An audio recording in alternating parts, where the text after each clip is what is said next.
marka koowaad waa maalintii saxaafadda ee qolada saxaafaddana waa salaamaya waanan idinku bogaadinaya maalinta saxaafadda ilaahayna waxaan ka rajeynayaa dowladahan dhibay ee xidhaya dadka ee ay aada uga cawdaan in ilaahay gacantooda qaboojiyo saxaafaddu waa nimo wanaagsan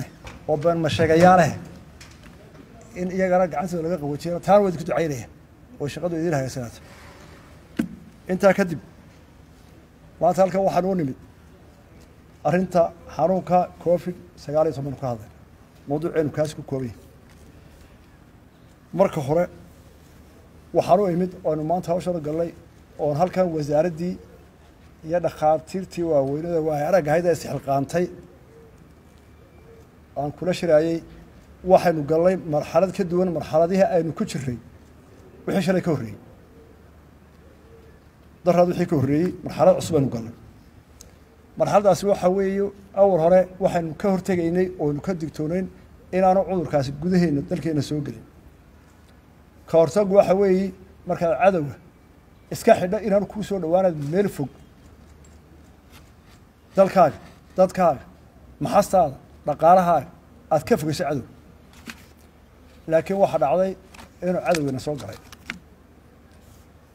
cudur maaha waa aafo waa cadow waa dabkoo kale waa aafo waa ina soo galay ilaahay ha u naxariisto qofkii u horreeyey baa ku dhintay ilaahay naxariis jannaha ka waraabiyo dadka cudurrada daacuunka iyo badda iyo ku qaraqma dabka iyo waxa la waa shahiid oo jannada toos u galaan ilaahay jannada ha geeyo dadkiisii iyo qoyskiisina waa ka tacsadeen marxuumka shalay lagu aasay boorame taasi maxay inoo sheegaysaa garadankaas waxay inoo sheegaysaa in xanuunkii ama cudurkii saa looga baqayo intaa leeka inuu inagu dhex jiro dabeetana aynu u baahannahay dagaalku kolba qaab buu leeyahay inaynu wax ka bedelo sidii hore aynu ahayn taana ma aha dadka in amar inta la siiya ciidan bedelaye qof wal oo ay maqlayaaba inuu maskaxdiisa sidii hore wax ka bedelo oo muxuu ka bedelayaa war waxaynu ku jiraa waxayna soo galay col aanad arkayn oo hubkiisa aanad arkayn oo diyaaradaha wax garaaca ee laga baqdo iyo taangiga iyo qoriga iyo xabaddaba ka kulul oo ka dheeraynaya oo ka saamayn badan oo aanad iska arkayn oon kuwa aabayeelayn oo sheekh iyo shariif iyo wadaad iyo umul iyo kana midna aan eegin wuxuu la mid yahay dabka ka kaca kaymaha ee markuu soo bilaabo wax walba jiira oo aan xanuunkii iyo ololkii aan lahayn oo aanad dareemayn markaa marxaladda sanu galo haddaynu somaliland nahay waynu arkaynaa waxa ka dhacaya hareeraheena kama duwanin waxa ka dhacaya hareeraheena dal wal oo adduunka aba wax ka dhacaya kama duwanin waa bini aadmigoo dhan buu saameynaya sidaa darteed waxaynu u baahannahay oo ku celcelinaya haddii aynaan maskaxdeena wax ka bedelin haddii aynaan arrintaa rumaysan inuu waxaasi jiro haddaynaan rumaysan inuu qof waliba khatar ku jiro intayna halkaa taagan iyo ka masaajidka ku jira iyo ka dukaanka ku jira iyo ka fiilada weyn ku jira iyo ka buulka yar jiifa iyo ka geela la jooga iyo ka beerta qodaaya iyo ka doonida saaran dhammaanteen maanta nin waliba khatar buu ku jira gabar waliba khatar bay ku jirtaa waanu hortaa ogaanaa oonu isla qaadanaa dadka istiidsiinaya ee yaraa cadceeddaa disha eedhaa waa cudur gaalaad eedhaa innaga inoo iman maayo waar daliil mahayse dadkaa lagu weyn waxay nagu dhici doontaa dadka caynkaa leh haddii xataa xagga diinta loo eego inuu noqonayo nin dadkii laayay dadkii islaamka ahaa nin dagaal u qariyey oo dhimashadii u qariyey oo ummaddii leeyey inuu noqonayo qofkaas markaa walaalayaal mar haddaan intaa ku dhaafo hordhaca oo caynkaa yahay waxaan aada iyo aada u hambalyaynayaa oon u bogaadinayaa bahda caafimaadka qofka caafimaad ka shaqeeya oo dhan ama barafid ha ahaado ama wasaaradda ha ahaado ama qof aqoon cilmi bartay ha ahaado caafimaadka aada iyo aad ayaan ugu mahadnaqaynaa ilaahayna ha ka saa'isiiyo hawsha inoo qabteen maalintii u horreysay waxaan sheegay ee ka hadlayay xanuunkan in dhalinyarada wax baratay ee ka baratay jaamacadaha iskuullada diblomaha qaatay dibadda ku yimid oo dhami inay gobollada iyagu iskood iska soo register gareeyeen oo ay leeyihiin diyaar baanu nahay halkaasaan joogay waxaa dheer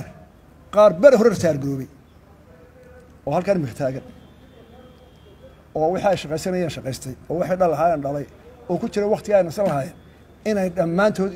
soo taagaan hawsha oo ay xag hore fadhiyaan oo hibilada wada garanaysaane axmed sheer ciise lehe geedi qayaad lehe caydiid lehe halkaa ay wadaba taagan nin waliba uu isu keenay inuu hawshaan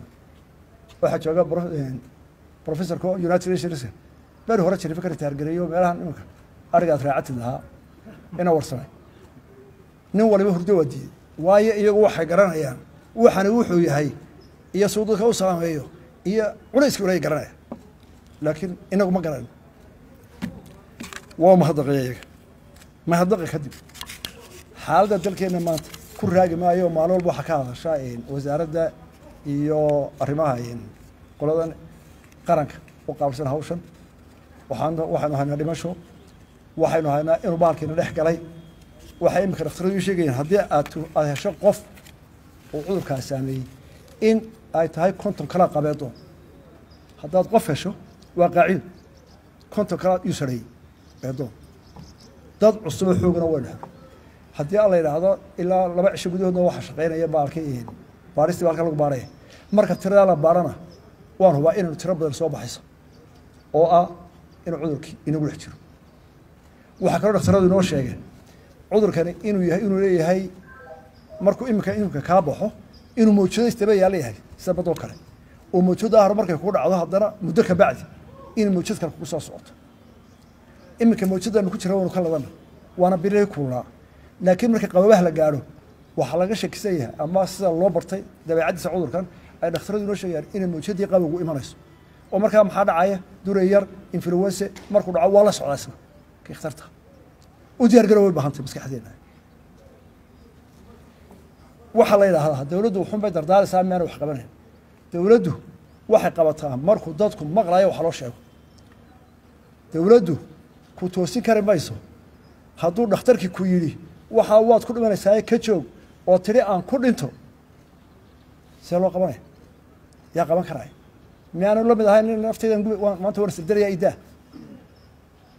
miyaanu la mid ahayn markuu dhakhtarkii iyo caalamku dhaway arrintaa waa khatarood ku dhanaysaa ka joog ee la yidhaha ma yeelay markaa dardaaran inaynu iswaanino oo maskaxda bedelmaya xoog iskuma muquurin karo dawlad kasta oo weyn oo xoog ku muquunisay oo lockdown gelisay oo intaasoo ay taal lahayd oo guryaha lacag u qortay qasab ay ku noqotay ilaa dadka dibadda loo soo saaro Spain intaas ka dhimanaysa waxay yiraahdeen dadka dibadda loo soo saaro Mareykanka wax isku haysta waayo bina aadmi lama ilaahay ba lama xiri karo dadka ummadan lama xiray karo Soomaaliland dad lama xirado lama oran karo laakiin aqliga inaynu iskala fahmno way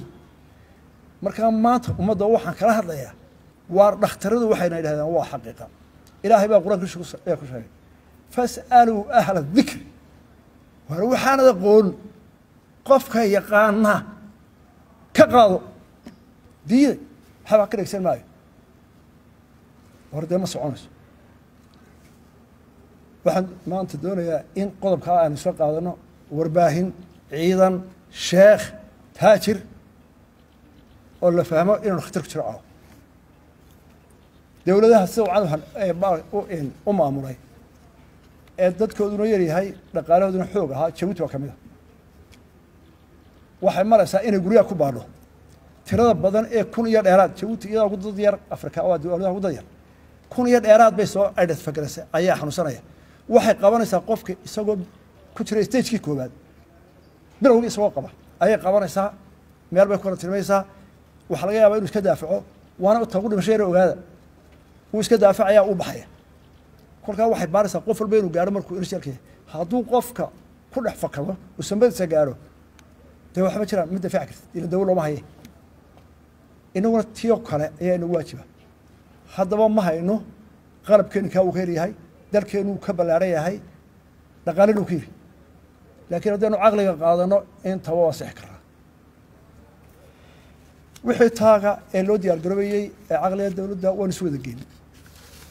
dadkeenu in badan way nala shaqeysay qalabka in waa la hayaa ay wasaaradda qurux shaqeyso ma hayno qalabkii public gaari lahaa laakiin waa la samaysan karaa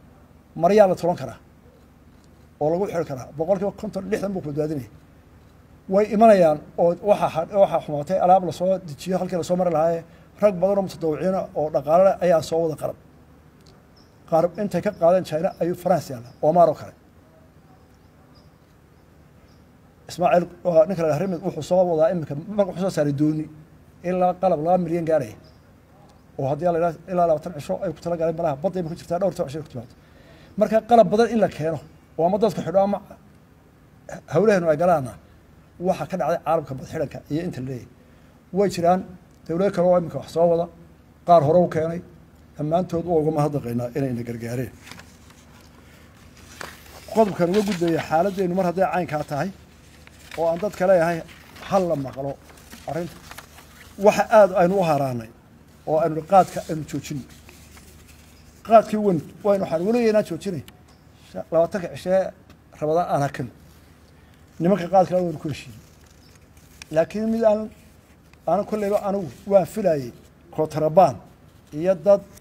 qaadka eriyada laakiin inay tira intaa leeg dadku daragi yihiin ilaa heerka ma filay malaha aan idinku weyn waan filayay in qaadka kontrabaan bilaabmo waan filayay in dad qaadka eriyada doondoona jiraan laakiin ma filayn boqolkiiba 30 dadka bishaac kamid ama ka badan inay mar qura u dhaqaaqaan xagee qaadiyaan mid gaadhine mid luga mid ma filay inuu baanku ilaa halka waa akhrad inuu soo kordhay dadkeena in boqolkiiba 30 ka badan daragir tahay oo aanay is ogeyn naftooda oo iyana waa mushkilad kale oo nagu soo socota oo inuu dadka ka badbaadinaa isagana hawshiisa way taagantay waxaana leeyahay laftiisa wuxuu u baahan yahay inaynu aad iska wacyigelin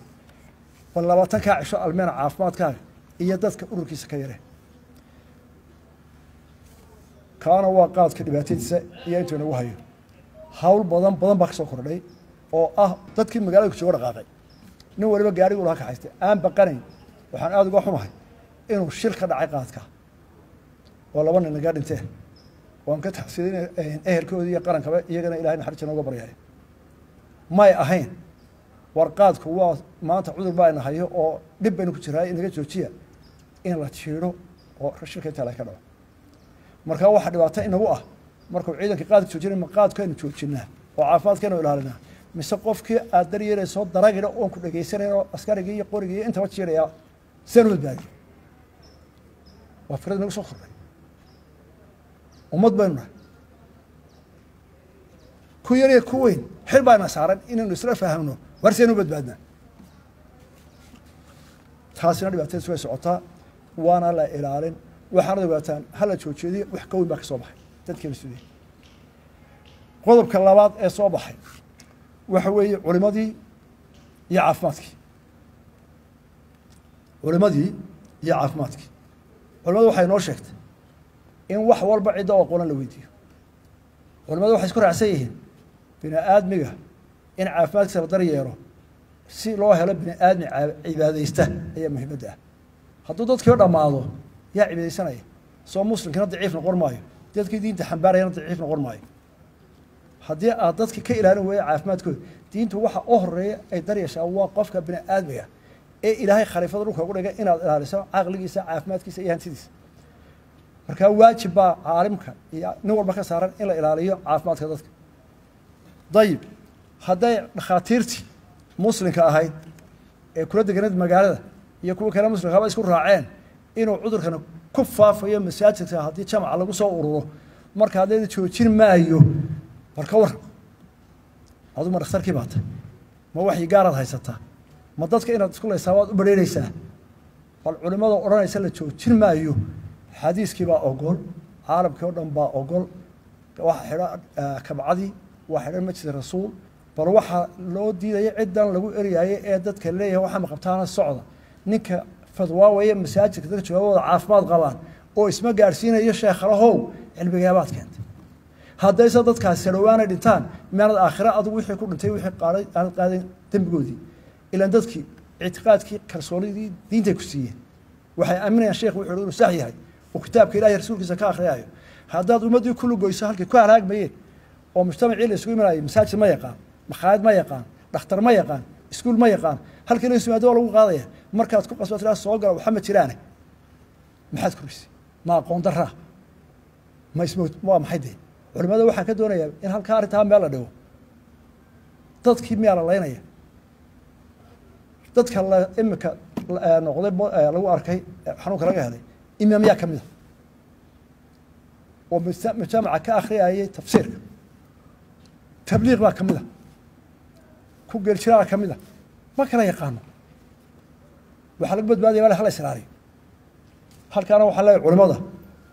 wariyaynan ku murmin waxaanu isla ogol lahay oo bini aadmiga hala nabadgeliyo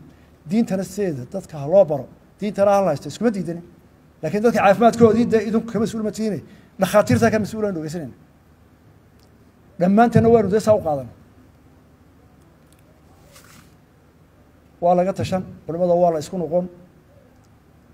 waxaan leeyahay halkaana hawl baa ka soo kordhay waxaan ku soo ururaya arrintaa xaaladdeena dalka ereyga aan ku bilaabay ee ahaa waar sidii hore waa laga soo kordhay aafadii wayna dhex timid guri wal iyo intayna isaag taaganba maanta nin walba waa halis waxaynu ku badbaadaynaa waa intii laynoo sheegay kala fogaada faraha dhaqda qofkii bukaanu saarray meelu yeedha aynu iska gargaarsano arrin iyo adduun aan isku tag walaalayaal haddii maanta adigu nagoo masaajid ku jira oo 100 salaada ku xidhanay hadduu nin ridda kala soo galo qori oo baas nagu furo salaada ma loo wadaya mise waa la kala yaacaya waa su-aale waa la kala yaacaya waayo nafta badbaadi baa ka horeysa cibaadada nafta badbaadi baa ka horeysa markaa markuu soo gala masaajidka kii fayraska qabay ku labaad soo galo uu ku dhex fadhiyo maxaad uga digtoonaan lahayd taana intaasaan kaga baxayaa waxaan ku celinayaa fariintaa dhakhtarada oo la filaayo baalkaasi inuu muujado noqdo itaalkeenu taag daran yahay dhaqaalaheennu oo dee marka horeba adduunka la yidhaha waa ugu hooseysaan ilaahay naguma hooseysiiye aynu sidooda u qaadan waanan isugu tegaynaa dadkuna wixii caafimaadka difaacaya ee caqli leh ee aqoon leh ee dalkani waa inuu dadka ka hawlgalaa inuu arrintaa kaga digo waxaan ugu noqnoqonayaa waa muhiimadda qura ee nafta ummadeenna aynu ku badbaadi karno intaa waxaan u dhaafayaa waxaan maanta inaan ogeysiiyo waxaan ka sheegayaa iyadoo xanuunada soo korreena awgood 2 munaasabadood oo qaaliya oo aynu dabaaldegi jiray inaynaan urur ugu dabaaldegin sanadkan 18 May iyo 16 Juun isoo soo bax ma jiro dadkana meel ku ururmayno wixii khudub iyo fariin la gaarsiinayna si gaar ah tan oo kale loogu sheegi waxaana kaliftay xaaladda dalku maanta marayo iyo cudurka coronavirus saa aynu joojinay 18 May iyo 16 Juun oo labada maalmood qaranka ah ayaan ka codsanayaa dadkuna inay ururada iyo isbaatiga aan micnaha lahayn kuwa masaajidda ilaahay baa loogu cibaadaysanaya hadduu khatar ku galo waaba waxaa u yeelanayaa dee nin cibaado uun aada u jeeday aan wax kala jeedin goobahan uun la isdhex fadhiyo taana waa ka digaya hadhow hay weydiinina haddii dadku yeelwaan maxaad yeelaysaa islayn mayno dadkeenna waa xaafadkaa qaadan isku dili mayno xerayn mayno waayo uma hayno dhaqaala sida dowladda kanadiya naga qaado laakiin waxaan leenahay war dhibaatadaasaynu qabnaa saasaynu haya caqliga ka shaqaysiiya qodobka igu dambeeya maadaama aan dhakhtarada ka hadlayo maanta dhakhtaradana erey baan odhanaya dhakhaatiirta maanta dalka idinkaa hogaaminaya idinkaanu dhegeysanaa laakiin hana qasina oo kolba dhan hanoo jaahinina dhakhtarada laftooda muxuu dhinka duul culima qastaana 2 wiil ka hor dhakhtaradeenna waaweyn ugu aragsan rag kamida qayb kamida oo aada loo qadariya isaguna sheegay inuu yahay dhakhtarka ugu cilmi badan maanta Soomaaliland annaguna aan ku ogon lahay waa ku daba socono nin kastoo cilmi leh maanta fariin bay noo soo diray uu leeyahay kala fogaada caafimaadka ilaaliya uu inagu adkeeyey waynu ka qaadan qaadka joojiya dadka hala ilaaliyo madaxweyne marxaba maanta wixii arrintaa wax ka hadlaya ee wax hagaajinaya waa ogol bal amarka ilaahay haddana isla dhakhtarkii ayaa maalintii qaadka la joojiyay oo dadka la kala yiriyo shaqaalihiisu 200 u qabtay xaflado meel soo keenay min baa yiri warno iyo dul cilmi qasaan xaq walba loo jeedinay haddii dhakhtarada dadkina isu keenayaan waa aragsana tan daayira ay leeyihiin iyaguna dee meel qura ha noo mariya dhakhtarradu iyagu hana tusaalaha sida loo kala tago sida loo kala durkaayo waxaad noo sheegaysaan ha ka muuqdo dhakhaatiirta weliba kuwa la dhegeysanaya waaweyn taasina waa iga xusin dhakhaatiirta ahoo dee waa la soo canaananayaa dhakhtarradu dee waa idinkan maqlaaya idinma xamanaye dhan uun dee noo wada jihey oo labadaas isku hay garab dhigina waxaan ku soo koobayaa somalilan maanta waxa inoo ballana dhammaantiin oo inaan ku kala baydhayn oo inaan isku colaadinayn oo aynu ka midaysannahay waxa weeye sida cudurkaa loola dagaalami lahaa yaa garanaya dhakhaatiirta yaanu taageeraynaa wasaaradda caafimaadka ee dhakhaatiirta yaanu maqlaynaa dhakhaatiirta waa sida qudhanka badbaadina ninka diida dee dad kale u saraynaya dhalinyarada qaadka ka shaqaysa ee faraha badan ha iska sacab tunteen cadceedda iminka arkeen waxay ku dhahaan muusaw qaadkii war qaadkii virus baa galayna laynaya war virus baa galayna dilaaye hayna dhammaynina ya baqaa yimidii baalkii waa naftii baa haysa marka haddaa idinku bareereysaan dee dadkan asbayna idinkuna waa qaldantihin nafta halaag ha gelin ilaahay baa naftaa tahluuka ha gelinaya aad iyo aad baa mahadsantihin wasalaamu calaykum waraxmat ullahi wabarakatu